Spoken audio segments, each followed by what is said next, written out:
Oui, bonjour à vous tous dans la salle, bonjour aussi à nos spectateurs sur YouTube. Bienvenue pour ce culte du dimanche, dernier culte du mois de juillet 2021 à Fribourg.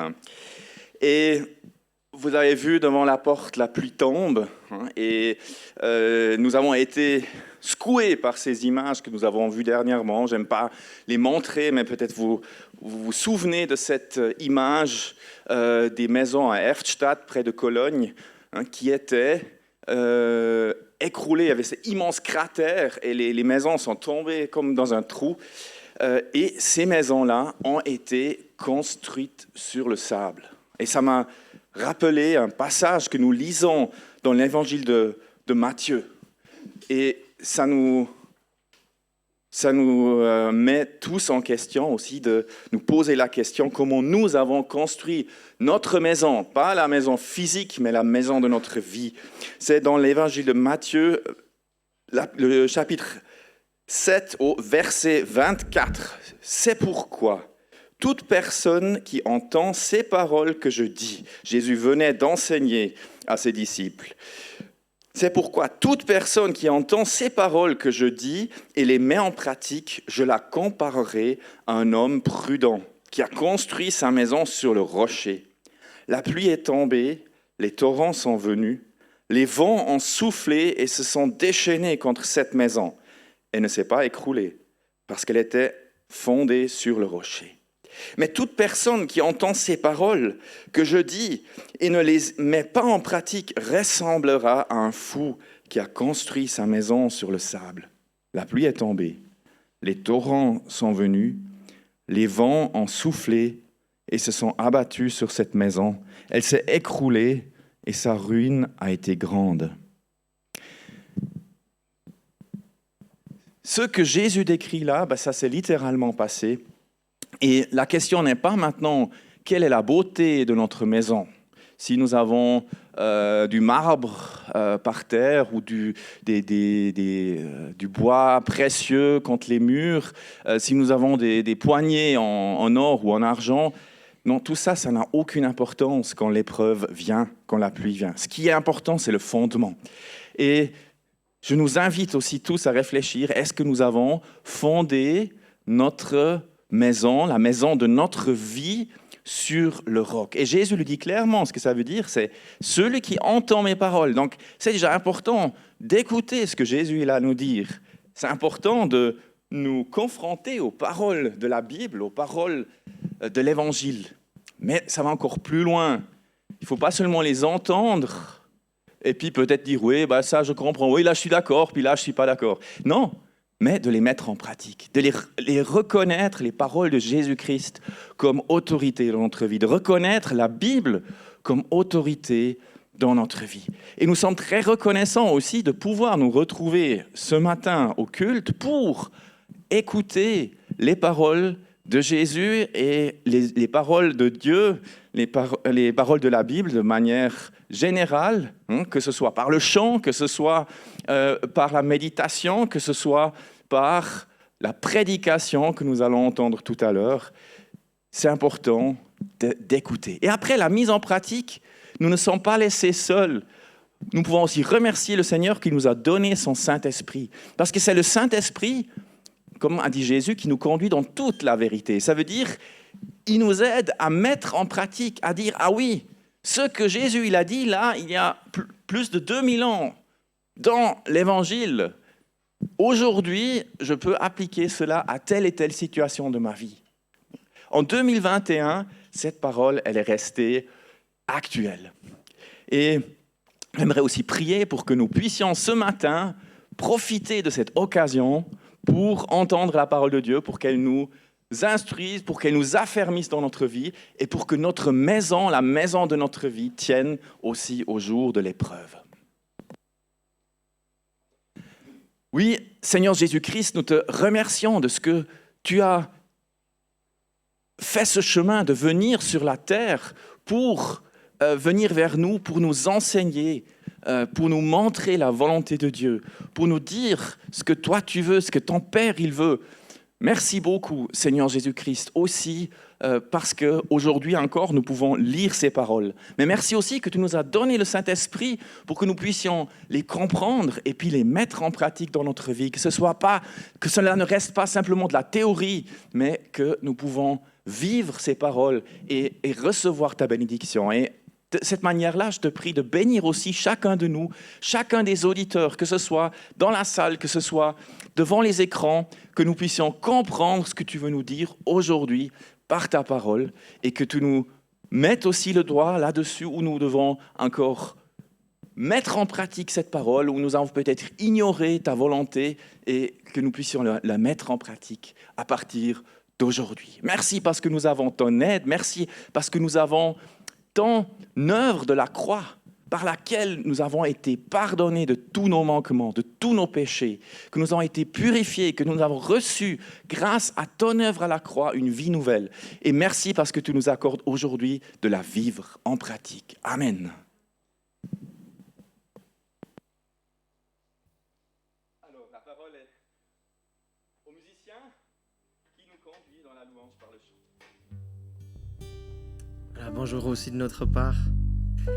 Et j'aimerais juste nous rappeler, nous encourager que c'est pas nous le groupe de musique et vous êtes l'église, mais nous sommes ensemble le groupe de musique. Nous sommes ensemble ceux qui chantent des louanges au Seigneur et vous faites tout autant partie du groupe de louanges que nous. C'est simplement que nous on a des instruments et vous pas. Mais vous avez votre voix et donc on vous invite, Daniel a le tam-tam. Donc on vous invite à participer avec nous à ces louanges, de faire partie de ce groupe de louanges. Et dans ce sens-là aussi, entre les chants, ne pas simplement attendre passivement que le prochain chant commence, mais vraiment prendre ce temps pour mettre dans vos paroles ce qui est dans votre cœur, la louange qui est dans votre cœur. Prenons ce temps pour exprimer notre louange au Seigneur.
Je suis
chanterai Dieu, mon essentiel.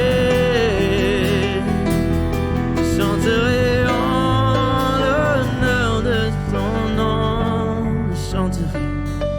Je chanterai gloire à l'Éternel. Je chanterai louange à son nom. Je chanterai Dieu, mon essentiel. Je chanterai en l'honneur de son nom.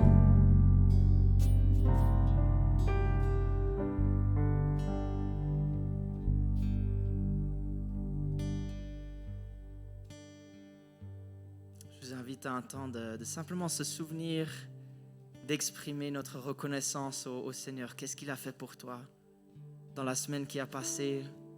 Où est-ce que tu l'as vu? Où est-ce que tu as vu sa main? Est-ce qu'on peut simplement lui dire merci pour ce qui est sur notre cœur?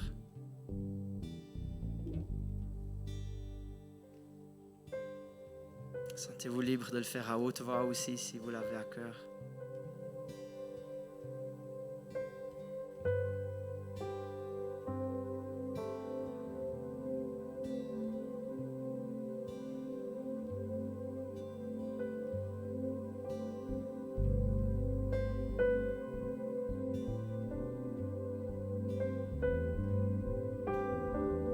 Seigneur, moi j'aimerais te remercier pour le soleil qu'il y a eu la semaine passée.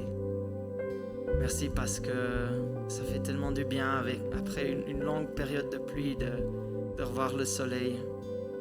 Merci parce qu'on a pu sortir et faire des activités, jouir des longues soirées d'été. Merci Seigneur parce que dans les levées du coucher et les couchers du soleil, on te voit de manière magnifique. Et tu te reflètes, toute la nature te reflète. Seigneur, merci parce que tu es présent. Amen.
ce nom est si merveilleux, le nom de Jésus.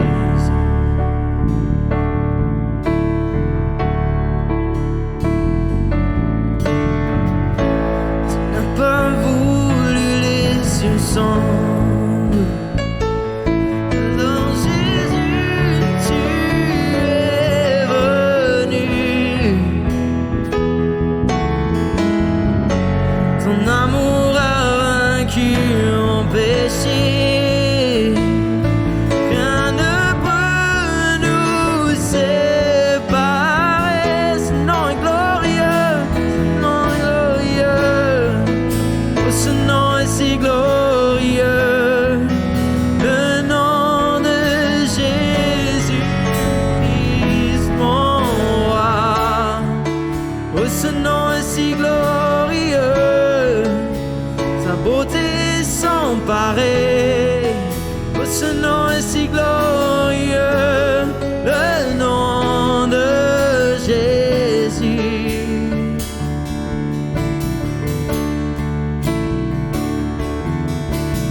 la terre a tremblé, le voile s'est déchiré, les armes ont la mort et le péché.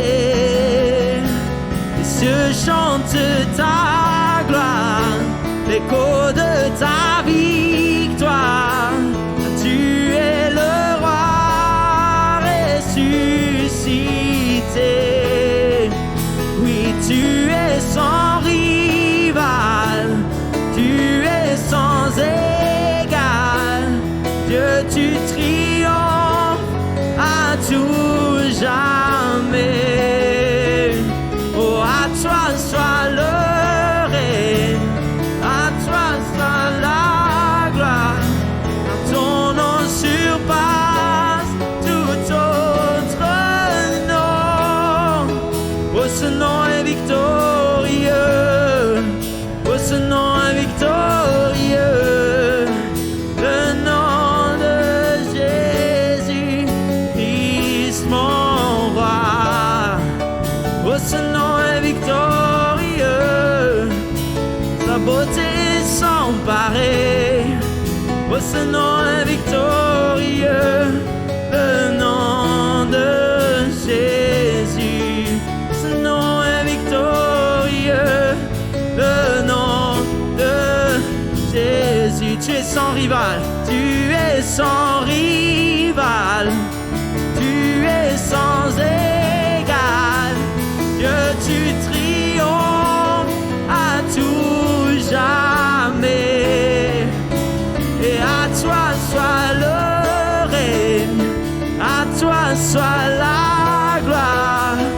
Ton nom surpasse tout autre nom. Oh, ce nom est victorieux. Oh, ce nom est victorieux. Le nom de Jésus, Christ mon roi. Oh, ce nom est victorieux. Sa beauté sans pareil. Ce nom est victorieux, le nom de Jésus. Ce nom est victorieux, le nom de Jésus.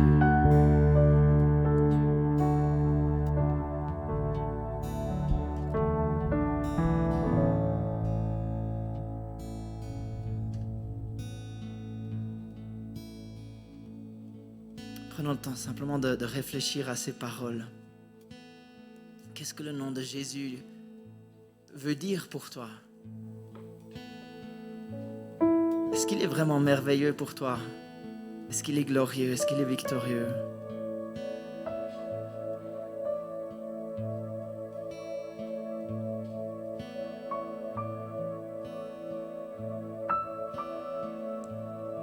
j'ai rencontré un homme qui était possédé par des démons. Et cet homme-là ne pouvait pas dire le nom de Jésus. Il y avait certaines exceptions où il pouvait prononcer le nom, mais il devait penser à autre chose. Par exemple, une fois, il m'a appelé Jésus, moi. Alors là, il pouvait dire Jésus parce qu'il me parlait à moi. Il ne parlait pas à Jésus, mais dans sa tête, il parlait à moi.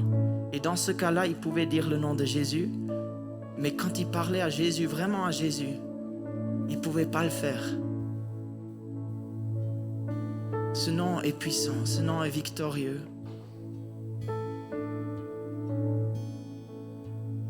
C'est le nom qui a la puissance pour détruire les forteresses. Le nom qui a la puissance pour guérir.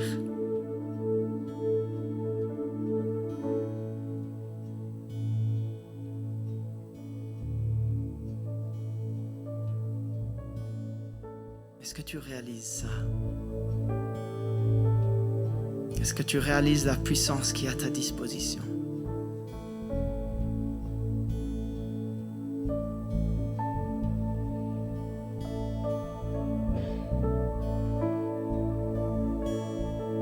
On peut juste rechanter ce bridge. La terre a tremblé. Le voile s'est déchiré. Est-ce qu'on peut essayer de réaliser ce qui s'est passé à Pâques? La puissance que ce nom de Jésus a pour nous. C'est facile à chanter, mais vraiment, est-ce que tu réalises ce qui s'est passé ce jour-là? Est-ce que tu réalises la puissance qu'il y a dans ce nom?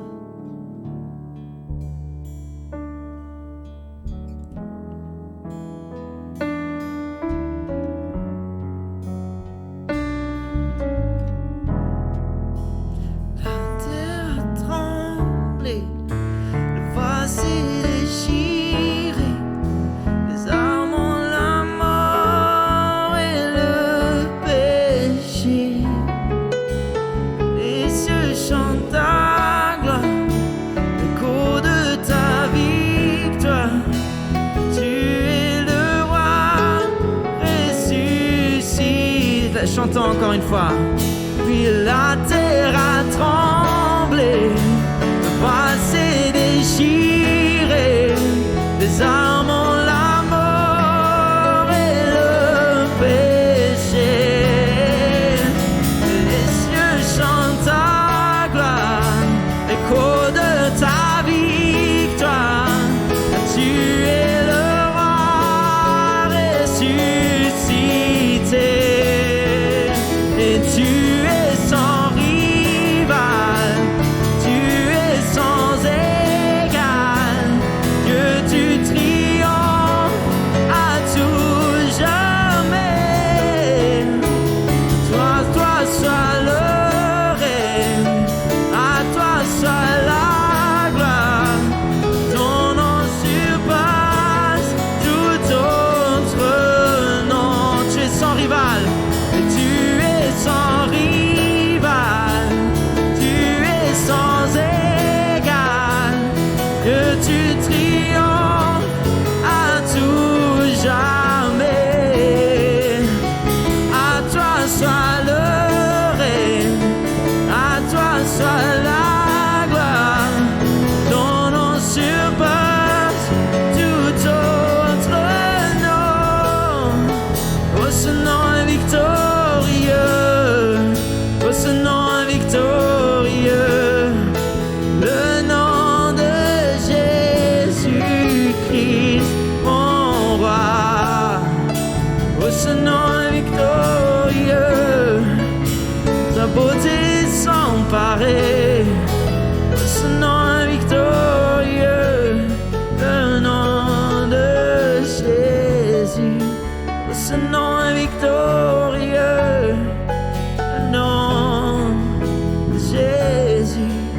Ce nom est victorieux, le nom de Jésus.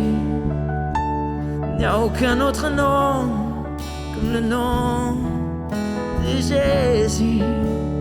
Aucun aucun nom qui est puissant, à part le nom de Jésus. Aucun autre nom qui me sauve, à part le nom de Jésus. Aucun nom qui me guérit, à part le nom de Jésus. Aucun nom qui n'égale le nom de Jésus. Aucun autre nom si merveilleux que le nom de Jésus. Oh, c'est le nom de Jésus. Oh Jésus, Jésus, Jésus. Seulement Jésus, Jésus, Jésus. Seulement Jésus, Jésus, Jésus.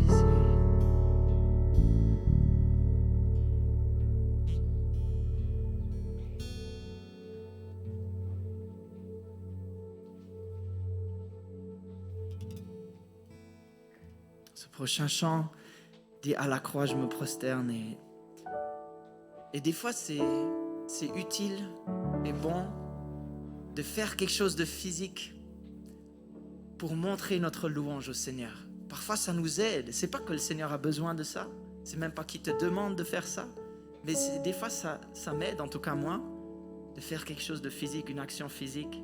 Et donc j'aimerais vous donner la liberté.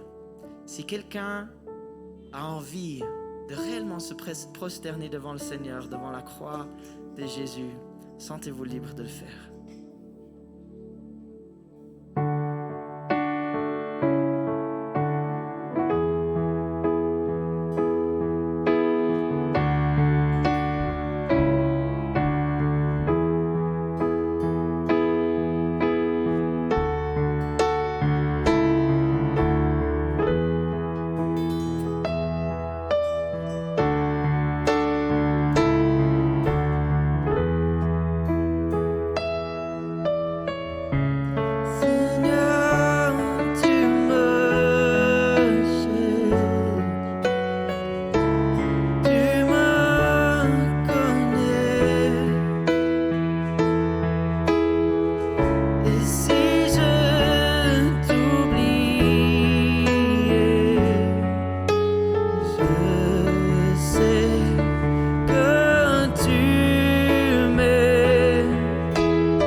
séparer. Tu déchires le voile et tu traces un chemin, car tu as tout accompli. Déchire le voile, tu traces un chemin, car tu as tout accompli.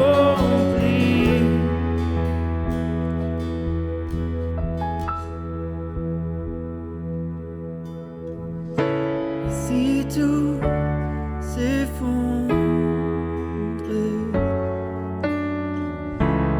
devant mes pas, et tu resterais là, car je sais que tu m'aimes.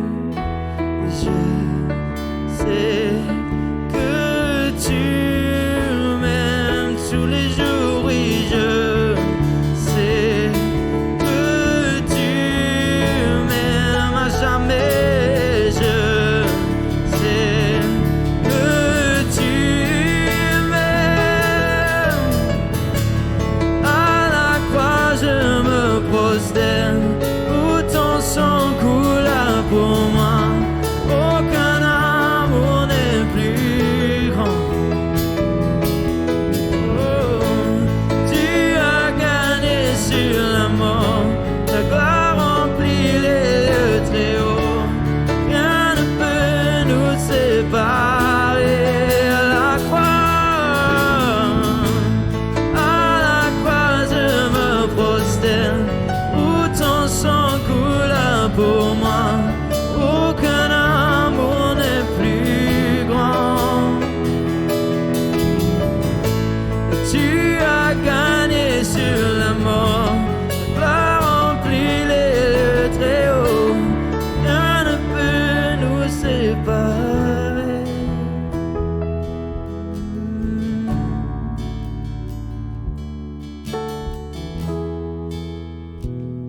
Rien ne peut nous séparer.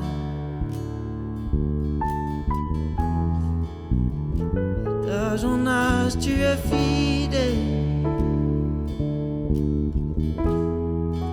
D'âge en âge, tu restes le même, Jésus.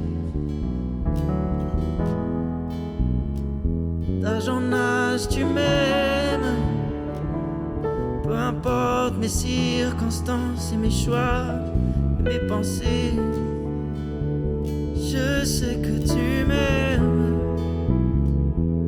Quel réconfort que tu m'aimes.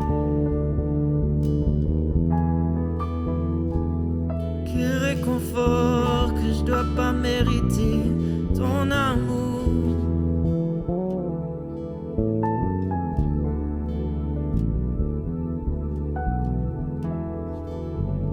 Merci Seigneur.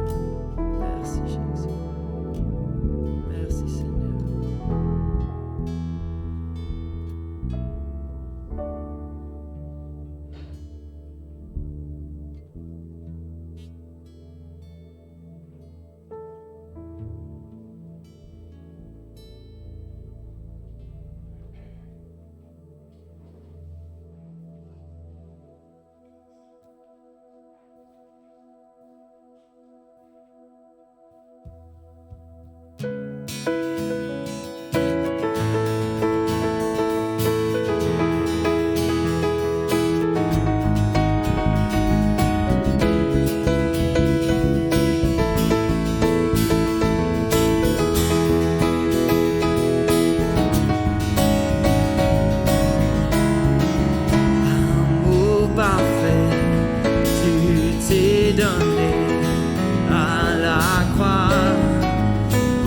Effacé de mes péchés, tu t'es chargé sur le bois. C'est par ta grâce et ta grâce seule que je suis pardonné. C'est par ta grâce et ta grâce seule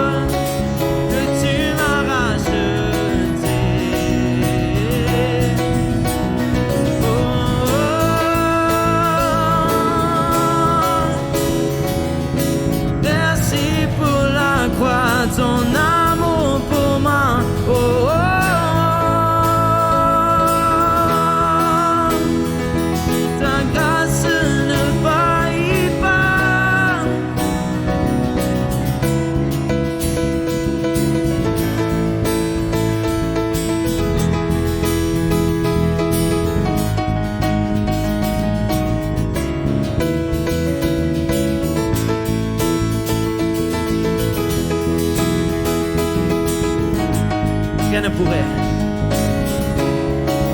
Rien ne pourrait me justifier. Ton pardon est immérité.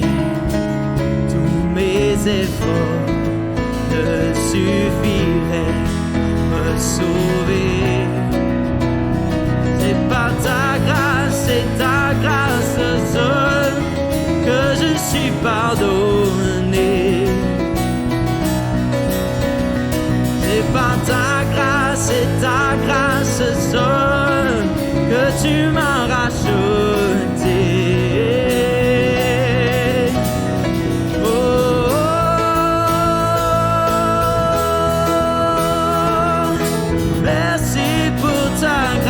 Ton amour pour moi, oh, oh,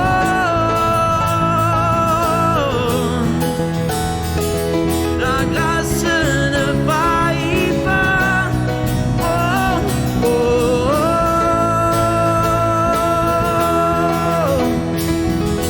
Merci pour la croix, ton amour pour moi, oh, oh.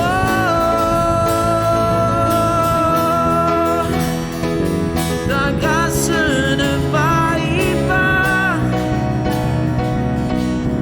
Ta grâce justifie, ta grâce m'affranchit, ta grâce purifie, ta grâce m'offre la vie, ta grâce m'a sauvé, ta grâce a pardonné, ta grâce m'a comblé, ta grâce m'a libéré, ta grâce justifie. Ta grâce m'a franchi, ta grâce purifie, ta grâce m'offre la vie, ta grâce m'a sauvé, ta grâce a pardonné, ta grâce m'a comblé, ta grâce m'a libéré, ta grâce justifie, ta grâce m'a franchi, ta grâce purifie, ta grâce m'offre la vie, ta grâce m'a sauvé, ta grâce a pardonné, ta grâce m'a comblé, ta grâce m'a libéré.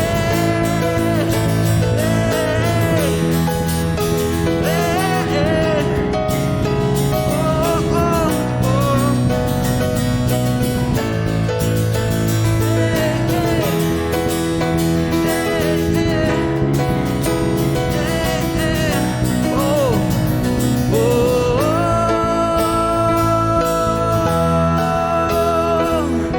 Merci pour la croix, ton amour pour moi. Oh, oh, oh. Ta grâce ne faillit pas. Oh,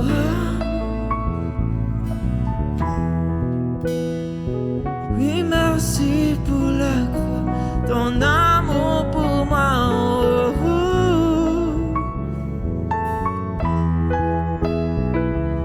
Ta grâce ne faillit pas.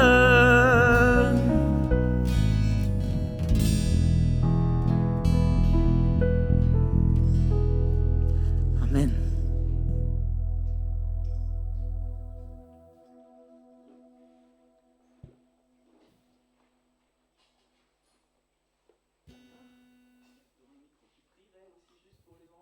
Oui, absolument. D'accord. Merci Seigneur pour ta présence parmi nous. Merci pour la croix, merci pour ta grâce. Merci que tout ce que tu nous donnes, Seigneur, ce n'est pas mérité par nous, mais c'est toi qui le donnes. Merci Seigneur que tu es là. Merci Père que tu veux aussi accompagner les enfants dans ce temps d'enseignement qu'ils ont. Merci que tu veux accompagner Joseph pour l'utiliser comme ta bouche, comme tes mains et tes pieds. Seigneur, que tu les bénisses, que tu nous bénisses aussi ici durant la prédication. On veut ouvrir nos cœurs et nos pensées à toi. Seigneur, viens nous parler, viens, sois avec nous, sois notre guide et notre rocher. Au nom de Jésus-Christ. Amen.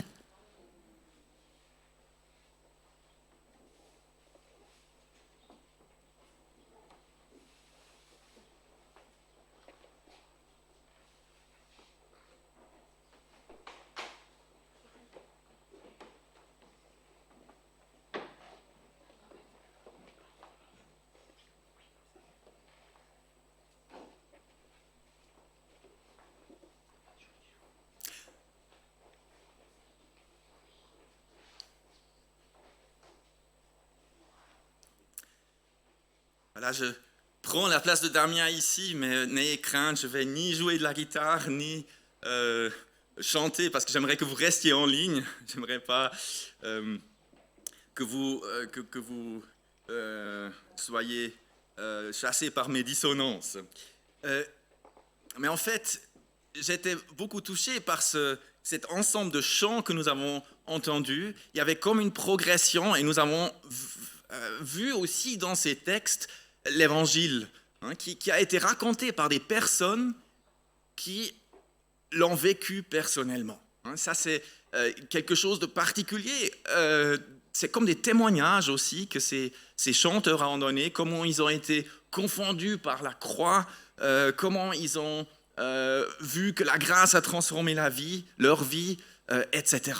Et peut-être c'est l'occasion de refaire une fois un survol de ce message biblique qui nous est de l'Évangile, de cette bonne nouvelle qui nous est annoncée dans la Bible. Il faudrait passer des heures, on pourrait passer des heures là-dessus, donc c'est juste un peu en quelques points. Quel est ce message de l'Évangile? Quel est ce message de la croix? Pourquoi on parle souvent de la croix? Nous savons que la croix, elle a beaucoup été utilisée pour... on a abusé de la croix pour faire des croisades, etc. Il y a beaucoup d'injustices qui ont été commises avec la croix, mais ça n'a rien à voir avec la croix de Jésus-Christ, la croix à laquelle, lui, il est mort. Et cette croix-là, elle n'était pas pour tuer des personnes, mais c'est une croix qui donne la vie à quiconque croit en lui. Alors, commençons tout au début. Dieu, il a créé l'être humain. Il nous a créés hommes et femmes. Et nous lisons que nous sommes créés à l'image de Dieu. Ça veut dire que Dieu, il voulait créer un vis-à-vis avec qui il pouvait communiquer, avec qui il pouvait avoir communion, comme on dit dans le langage biblique. Mais ça ne veut rien dire d'autre que de communiquer, mais pas seulement une communication intellectuelle, mais une communication de cœur. C'est tellement beau quand on trouve un vis-à-vis dans la vie où on sent, mais il y a aussi nos cœurs qui sont en accord. C'est pas seulement, on n'échange pas seulement des paroles superficielles, mais nous avons un dialogue aussi dans les cœurs, on se comprend. On peut aller dans la même direction. Et puis, Dieu, il n'avait pas besoin quelque part de vis-à-vis, mais c'était une volonté. Il nous voulait créer l'homme à son image. Et il l'a fait. Et puis, il a créé homme et femme. Homme et femme, nous sommes tous les deux créés à son image. Et il nous a placés dans le jardin d'Éden, qui était vraiment, on le dit aussi, le paradis. Mais là, on pouvait vraiment dire que c'était parfait. C'était parfait, rien ne manquait, il y avait des arbres avec toutes sortes de fruits, il y avait des animaux que Dieu il a créés, et puis Adam au début il était seul et il était pleinement impliqué dans le travail de Dieu, il a donné des noms à tous les animaux. Après Dieu lui a aussi créé Ève et les deux c'était vraiment, et les trois c'était une communion parfaite, une relation parfaite de confiance. Et on le lit dans la Bible que Dieu, il venait le soir pour voir Adam et Ève. Peut-être ils se sont racontés comment s'est passée la journée, et puis Dieu les a peut-être assurés de son amour. Je suis là, même s'il y a toutes sortes de bêtes, peut-être. Non, mais il y avait une harmonie parfaite. Ça, c'est le plan de Dieu qui s'est réalisé là dans le jardin d'Éden. Et Dieu avait donné 2 commandements, en fait. Un commandement où il avait dit, vous pouvez manger de tous les arbres qui sont là, dans la pleine liberté. Il a aussi dit, multipliez-vous. C'est vrai, il a donné peut-être plus que 2 commandements, mais il a aussi donné une interdiction. Il y avait un arbre dans ce jardin d'Éden, c'était l'arbre de la connaissance du bien et du mal. Et puis, il a dit, voilà, de cet arbre-là, vous ne mangez pas. Et finalement, je pense que ce n'était pas un problème, ni pour Adam, ni pour Ève. Parce qu'il y avait tellement d'autres arbres où ils pouvaient manger. Ils avaient tellement bien. Et un jour, c'est arrivé que Satan, c'est un ange déchu, c'est l'adversaire de Dieu, qui n'est pas à l'égal de Dieu, qui est aussi une créature, si on veut dire, mais qui a voulu se rebeller contre Dieu. Et il est allé là vers Adam et Ève et qui a mis en fait en question cette relation de confiance qu'ils avaient avec Dieu. Est-ce que Dieu aurait réellement dit que vous ne devez pas manger de cet arbre? Alors, oui, Dieu nous a dit, si on mange de cet arbre, on va mourir. Ah non, vous n'allez pas mourir. Au contraire, il y a vos yeux qui vont s'ouvrir et puis vous serez comme Dieu. Et là, tout à coup, l'être humain, il a choisi maintenant de faire confiance à ces paroles de mensonge de Satan qui était dans ce corps du serpent et de ne plus faire confiance à Dieu. Et ça, c'est quelque chose de terrible parce que là, à ce moment-là, il y a la mort qui est entrée, il y a la maladie qui est entrée dans ce monde, il y a le travail, c'était plus un plaisir de travailler, de donner des noms à ces animaux, de labourer dans ce jardin, mais il fallait travailler à la sueur de son front, c'était pénible, c'était fastidieux, parce que l'homme a choisi de désobéir à Dieu.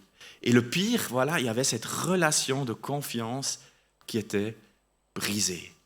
Et tout à coup, l'homme avait quelque part la connaissance du bien et du mal, mais il ne pouvait pas utiliser cette connaissance. Il savait que c'était mal. Caïn savait que c'était mal de tuer son frère, mais il l'a quand même fait. Pourquoi? Parce qu'il y a la puissance du péché qui est entrée dans l'être humain. Il ne pouvait plus résister à la tentation. Et l'homme a perdu, l'être humain, il a perdu le plus glorieux qu'il avait. Il a été créé à l'image de Dieu et tout à coup, il a perdu cette gloire. Et on lit ça aussi dans l'épître, la lettre aux Romains, dans le chapitre 3, le verset 23. Donc tous les hommes, maintenant pas seulement Adam et Ève, mais aussi tous leurs descendants, donc toi et moi, tous ont péché et sont privés de la gloire de Dieu. Ou comme l'a dit Luther, de la gloire qu'ils devraient avoir devant Dieu. Cette gloire, c'était d'être créé à l'image de Dieu, puis nous avons failli. Parce que nous avons péché, nous ne sommes plus à l'image de Dieu. Parce que Dieu, il n'y a pas de péché en Dieu. Dieu, il n'est que bon. On a chanté aussi, tu es bon. Il n'y a pas un chouïa, une trace de ténèbres, de péché, de mal, de méchanceté dans le cœur de Dieu ou dans les actes de Dieu. Et nous avons perdu cette gloire. Toi et moi aussi, nous sommes déjà nés, parce que nous sommes tous des descendants d'Adam et d'Ève, nous sommes aussi nés dans le péché de nature. Et finalement, si nous avons tout à coup, nos enfants ont tout à coup commencé à se rebeller ou à mentir, etc., ou que nous, on a finalement fait que ce qui était dans notre nature déjà. Et tout à coup, ça s'est manifesté et on a fait du mal, on a été méchant avec quelqu'un, on a trompé. Je ne veux pas énumérer, vous pouvez lire vous-même dans la Bible, il y a des passages qui nous décrivent très clairement ce que ça veut dire le péché, le mal. Mais tout cela n'est que le symptôme, mais la maladie en elle-même, c'est celle de notre cœur. C'est parce que nous avons choisi de désobéir à Dieu, de ne plus lui faire confiance. Et Dieu, il devait être juste et punir le péché. Et c'est pour ça que la mort est venue dans ce monde. Et c'est une mort déjà physique qui est venue, et ça nous le connaissons tous, la mort physique qui nous guette chacun. Mais après, il y a aussi cette mort éternelle, cette séparation éternelle avec Dieu. Parce que Dieu ne peut pas être en présence de pécheurs, puisque le péché et Dieu, ce sont deux choses incompatibles. Et pourtant, Dieu aime l'humanité tout entière, aime chacune de ses créatures, parce qu'à la base, nous sommes tous créés à l'image de Dieu. Alors comment est-ce que nous pouvons mettre ça ensemble? Comment Dieu, il a pu maintenant rester juste et ne pas quelque part approuver le péché, et comment il peut punir le péché avec la juste punition, la mort, et en même temps nous aimer. Et là, l'histoire est longue, on peut la lire dans l'Ancien Testament.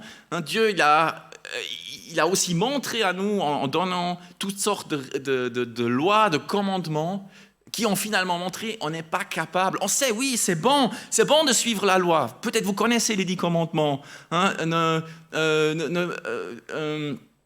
N'ayez pas d'autres dieux devant ma face. Honore ton père et ta mère. Tu ne commettras pas d'adultère. Tu ne commettras pas de meurtre. Tu ne commettras pas de vol, etc., etc. C'est des bonnes choses. Il n'y a personne d'entre nous qui va dire « Ah non, ça c'est mauvais. » Moi, je trouve... Non, on sait que c'est bon. Mais nous sommes incapables de le pratiquer jusqu'au bout. Et si nous lisons l'enseignement de Jésus-Christ dans les évangiles, Matthieu 5 à 7, le sermon sur la montagne, qui va encore plus loin, qui ne va pas seulement juger nos actes, mais qui va juger nos pensées, nos attitudes, nos paroles, on voit impossible d'être juste devant Dieu. Et qu'a fait Dieu maintenant ? Il a envoyé son Fils Jésus-Christ sur cette terre. Non seulement pour nous enseigner, mais pour le donner comme, quelque part, il a été puni à notre place à la croix. Il a été injustement condamné. Il est mort à la croix. Il a laissé couler son sang. On l'a entendu aussi dimanche passé au culte. Et avec cela, il a payé le juste prix que méritaient nos péchés et nos fautes. Ce prix, ce n'est pas n'importe qui aurait pu le payer. Il fallait que ce soit une personne parfaite qui n'a jamais péché. Je ne veux pas aller dans les détails, mais c'est Dieu. Pour Dieu, c'était une personne comme ça qui devait le faire. Donc, aucun être humain normal n'aurait pu le faire. Donc, c'est Dieu qui est venu en la personne de Jésus-Christ, qui a vécu comme un homme parmi nous.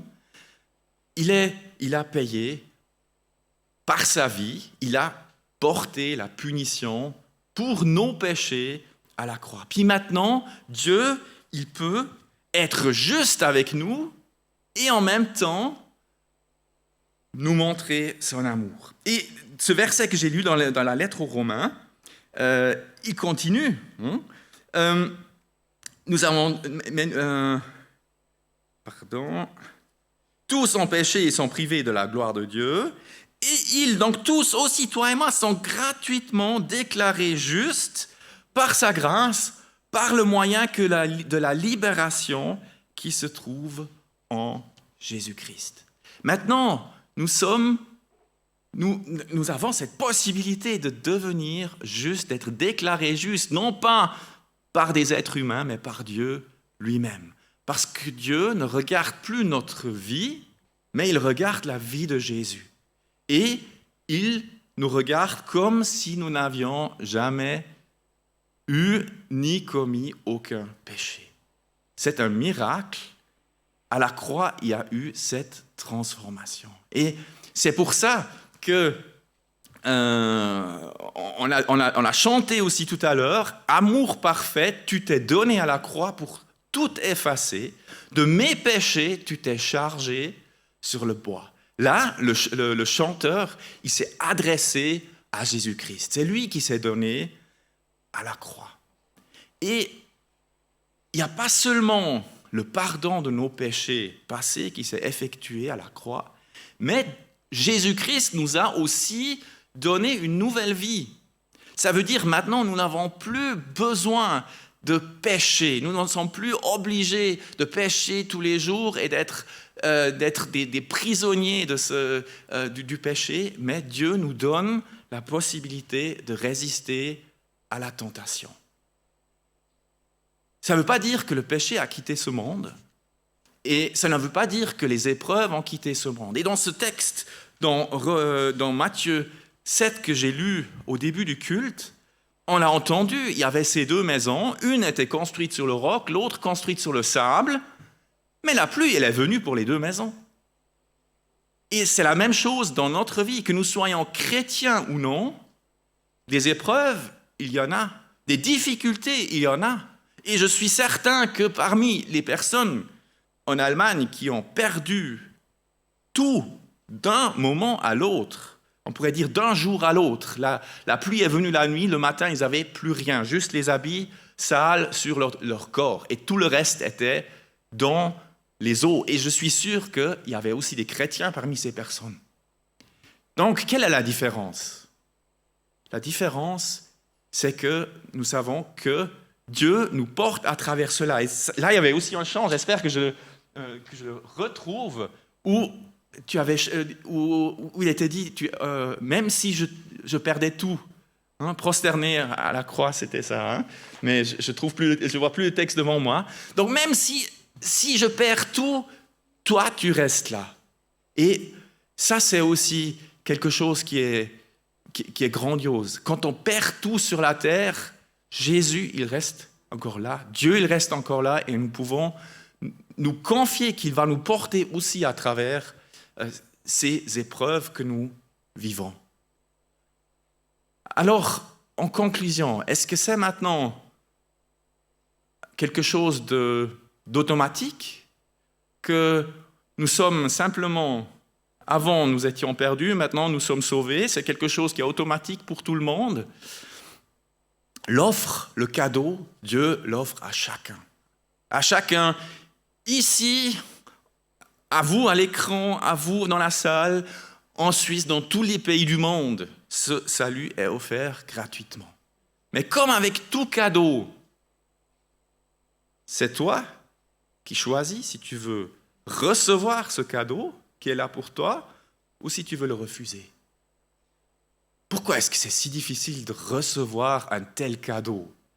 D'avoir le pardon de tous nos péchés, d'avoir une nouvelle vie, et encore plus parce que Dieu nous regarde comme si nous n'avions jamais péché. Ça veut dire qu'il nous laisse de nouveau entrer dans sa gloire. Nous recevons de nouveau cette gloire que nous avons perdue au début dans le jardin d'Éden.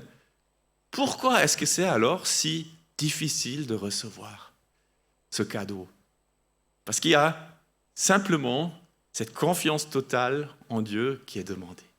C'est-à-dire, dans ma vie, je ne veux plus maintenant me confier dans mes propres forces, je ne veux plus être fier de mes propres exploits. Peut-être je crois avoir encore fait des bonnes choses. Tout cela, devant Dieu, ça ne vaut plus rien. Et je dois quelque part dire, oui, j'ai raté ma vie jusqu'à maintenant parce que j'ai vécu dans l'indifférence devant toi. Mais aujourd'hui, je peux faire ce pas et je te remercie parce que grâce à toi, Seigneur Jésus, je peux être pardonné et je peux venir dans ta présence, être pardonné, être purifié, commencer une nouvelle vie. Merci, Seigneur Jésus-Christ. Je laisse tous mes bagages, tout mon péché, ma vie égoïste, tout cela, je le laisse. Et puis maintenant, aujourd'hui, je veux te faire confiance. Et là, nous pouvons expérimenter qu'il y a cette relation de confiance qui est rétabli avec Dieu grâce à l'œuvre de Jésus-Christ. Grâce à ce que Jésus-Christ a fait sur la croix. Voilà, c'est difficile de tout expliquer en si peu de temps, mais lisez les évangiles, lisez dans la Bible et vous allez voir ce message libérateur qui est là pour chacun, pour chaque être humain sur la terre. Si vous avez des questions concrètes, vous avez aussi la possibilité de nous contacter. Notre site, c'est eelf.ch. Et là, vous avez des contacts. Vous pouvez poser vos questions. Et c'est avec plaisir que nous voulons vous répondre. Parce que nous sommes sûrs que les questions importantes de la vie, il y a une réponse dans la parole de Dieu, dans la Bible. Merci d'avoir été avec nous ce matin. Et puis, que le Seigneur vous bénisse et vous garde et au plaisir de vous revoir dimanche prochain, Dieu voulant, sur le même canal. Au revoir.